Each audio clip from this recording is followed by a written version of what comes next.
Hello, my name is Stephen Owen, and for this part of the presentation, I'll be doing the demo for opnsense and Wazoo. opnsense is a standard firewall. Without XenArmor, it just operates in the layer 4 of the OSI model, and that's a transport layer. That's essentially allowing or disallowing traffic based on where it's going. XenArmor, which is what I'll be focusing on mainly, is the next generation firewall that operates on layer 4 and layer 7.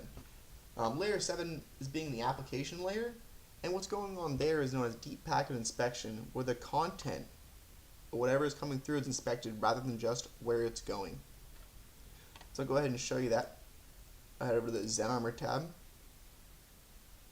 I'll go to policies, and right here we'll see a default policy, and we'll go ahead and examine this, and I'll show you how this works. So as you can see here, this is the security tab. We have the advanced security options such as block recent malware or phishing virus outbreaks. And as part of a next generation firewall, for it to be considered a next generation firewall, it has to have data from the outside being edited and filtered through so it's current. And for this is XenArmor has a team working on their phishing and virus outbreaks, and through the documentation what they say is that within a day or a week of an outbreak for a phishing or virus or malware attack, they'll have it updated on their system, and you'll be able to go ahead and select this and block it. We also have something that blocks newly registered sites, and this is very important for sites that try to mimic other sites that trick you to type your information in. Usually those are just spun up and not very old, and this will go ahead and block that. We'll go over and head over to web controls now. And for web controls, like I mentioned, they had a team working on the backside of this, actively updating websites and fitting them in categories. As you can see, you can block and allow things based on their category. And we'll go ahead and look at sports. So I'll do a demo of this real quick. So as you can see, sports is blocked right now. So I can look up any sports website. Let's go and look at NFL.com, and as you can see, this can't be reached. It's my firewall blocking it currently. So we'll go ahead and enable sports, save changes, and go ahead and type in NFL again. And this time we'll be able to go ahead and actually get to the site. NFL.com, I'm here. And this is just one small example of how this works. I could go ahead and type this for anywhere, or select anything here. Online videos, online storage, other things on here, weapons and military, for instance.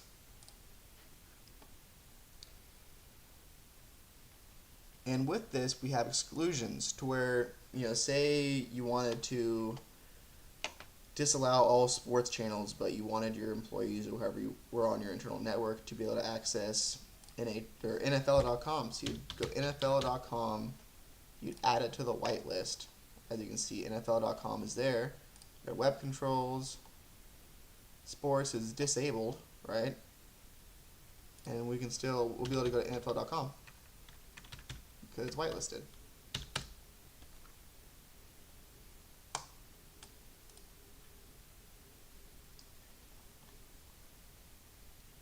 And we can go ahead and look at on reporting and our live session explorer to actually see what was blocked.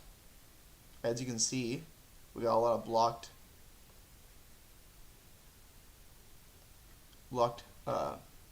communications here. We can see NFL is one thing that was blocked, and it has our IP address, the source IP, which is this machine.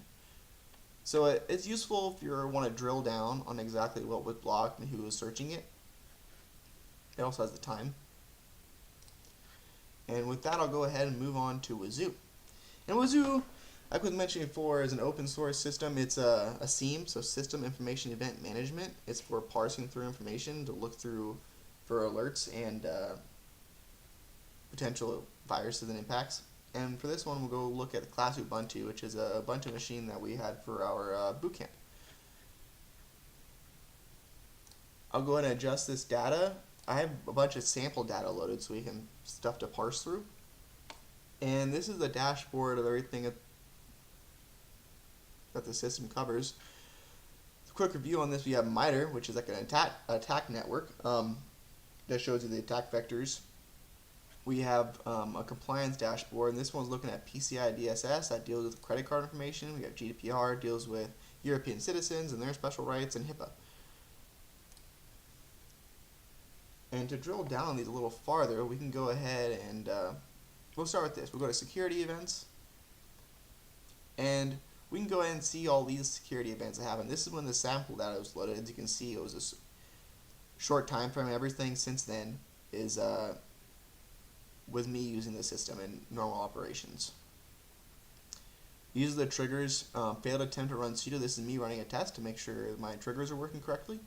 And failed to run sudo, that's pretty much running a program or a command as an admin when you're a regular user.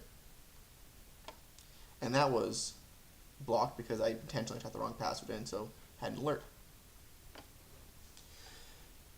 Now we'll go ahead and go to SCA, which is integrity monitoring. And this goes over the CIS benchmark for Center for Internet Security. And it's a organization that has the best, or puts out documentation with the best practices for internet security, essentially having a secure system. Here we'll see that we have 131 failed, 62 passed, and it'll show you exactly how to fix these issues with the command and the location to run the command.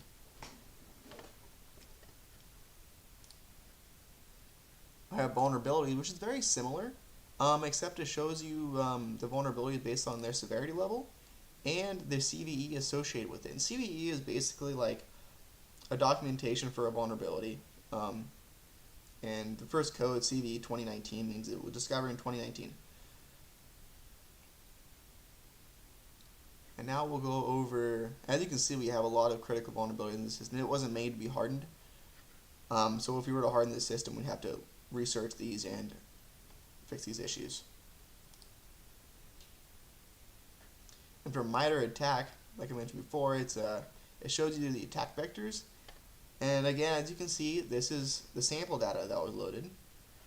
Brute force is up top with the most common attack, just like remove service.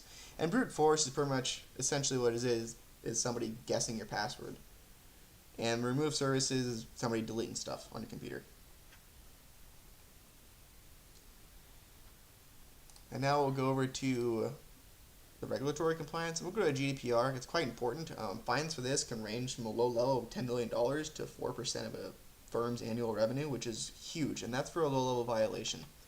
And as we can see here, we have quite a few violations to where it triggers, it violated GDPR if they had European citizens' information in here. We have some basic graphs that show that there are GDPR requirements here for _35.7.d, things like that nature. And I'm going to explain that in a second. On the top right corner here, we have generate report. And every section here had the option to generate a report, so we'll go ahead and do that. Go to Wazoo, Management, Reporting. As you can see, this is the newest report. We'll go ahead and go over this real quick. And we have it broken down, a pretty extensive report. Shows you the requirements and what was violated. We'll go ahead and search one of these real quick. We'll see Wazoo has the documentation listed, and this describes exactly what it is. And for that, I'll have to end my presentation. Thank you very much for watching, and if you have any questions, let me know.